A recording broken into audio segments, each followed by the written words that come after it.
Երկուշաբթի օրը Սանկտ Պետերբուրգի մետրոպոլիտենում տեղի ունեցած պայթյունից հետո ռուսաստանյան հատուկ ծառայությունները շարունակում են ակտիվ հակաահաբեկչական գործողությունները, փորձելով գտնել հարձակումը կազմակերպած իսլամիստական ընդհատակյա կառույցի անդամներին։ Այսօր առավոտյան անվտանգության դաշնային ծառայության աշխատակիցները կարծես թե առաջին հաջողությունն են արձանագրել։ Պետերբուրգի արվարձաններից մեկում գտնվող բազմաբնակարան շենքում ռուսաստանցի իրավապահներին հաջողվել է պայթուցիկ սարք վնասազերծել, զուգահեռաբար նաև ձերբակալություններ իրականացնելով։ Ականատեսների վկայությամբ հատուկ գործողության ընթացքում շենքի բոլոր բնակիչները տարհանվել էին, իսկ հարակից փողոցները արգելափակվել ոստիկանության կողմից։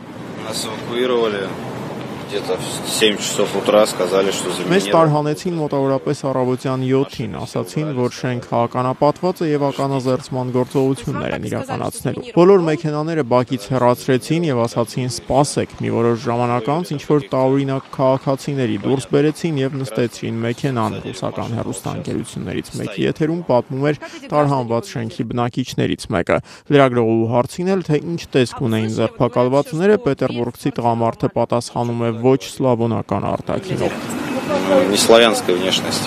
Հատուկ գործողությունների մեկնարկից մի քանի ժամ անց Ինտերֆաքս գործակալությունը վկայակոչելով անվտանգության ծառայությունների անանուն աղբյուրները տեղեկացրեց, որ Պետերբուրգում այսօր առավոտյան ձերբակալվածները 3-ն են։ Իրավապահները փորձում են պարզել նրանց կապերը մետրոպոլիտենի պայթյունի հեղինակ Ակբարժոն Ջալիլովի հետ։ Խուզարկության ընթացքում նրանց մոտ հայտնաբերվել են պայթուցիկ սարքի որոշ մասնիկներ, որոնք նույնական են մետրոյում կիրառված ռումբի հետ, նշել է Ինտերֆաքսի աղբյուրը։ Դրան էլ գումարած Ռուսաստանի հատուկ քննչական ծառայությունը հայտնել է, որ ձերբակալվածները Միջինասիական հանրապետություններից մեկի քաղաքացիներ են, որոնք շփվել են Ջալիլովի հետ։ Խուզարկության ընթացքում բնակարանում, որտեղ ապրում էին այդ մարդիկ, հայտնաբերվել են մի շարք իրեր, որոնք նախաքննության համար լուրջ նշանակություն ունեն, նշել է քննչական կոմիտեի ներկայացուցիչը։ Իդեպ Սանկտ Պետերբուրգի այն շրջանը, որտեղ այսօր ծավալվել էր հակաահաբեկչական գործողությունը, հայտնի է միջինասիացի ներգաղթյալների առատությամբ։